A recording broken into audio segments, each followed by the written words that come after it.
ce conseil, une nouvelle déflagration se fait entendre. Loïc enfonce la tête entre ses épaules et ferme les yeux. Quelques secondes plus tard, il ouvre un œil.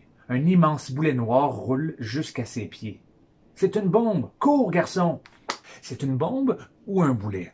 Là est la question. La réponse se trouve quelque part dans le présent, parce que le boulet, ou plus précisément la bombe que Loïc a aperçue, se trouvait encore jusqu'à tout récemment sur la rue Saint-Louis dans le Vieux-Québec. Oh ouais? Eh oui, dans ce qu'on appelle l'arbre au boulet. Bon, nous, on sait que c'est pas juste un boulet, c'est plutôt une bombe, parce que ce boulet-là était rempli de matière explosive. Heureusement pour Loïc, le boulet explosif n'a pas explosé. Mais comment ça se fait que des années plus tard, ce boulet, cette bombe, puisse encore se trouver dans le Vieux-Québec?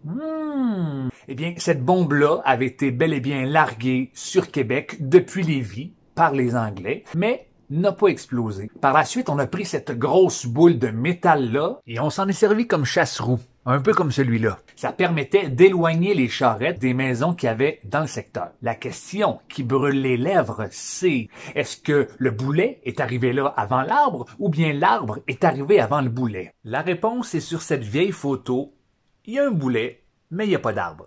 Oh ouais? Alors que le boulet ou la bombe était là comme protège-roue, une salamandre, une samarre, ça mange quoi en hiver?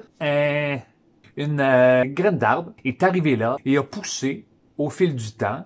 Et plus le temps passait, plus les racines de l'orme géant englobaient la bombe ou le boulet. Malheureusement, l'orme était malade et il a fallu l'abattre. L'abattre. C'est pas un chien, là. Il a fallu le couper. Évidemment, avec une bombe en dessous, il a fallu être très prudent. Sauf que on m'a dit à l'oreille qu'éventuellement, l'arbre au boulet reviendrait sous forme d'art puisqu'il a été envoyé dans l'atelier d'un artiste qui pourrait en faire quelque chose comme une statue de bronze. À voir bientôt dans les rues du Vieux-Québec. Mais là, ceux qui pensent que ce boulet-là n'est pas un boulet ni une bombe, mais plutôt une boule de quilles qui serait arrivée de la Grande Allée, qui porterait justement ce nom-là à cause que ça ressemble à une allée de quilles et que ça aurait servi d'allée de quilles dans le passé. Non. Non. Faut pas croire tout ce qu'on lit sur Internet.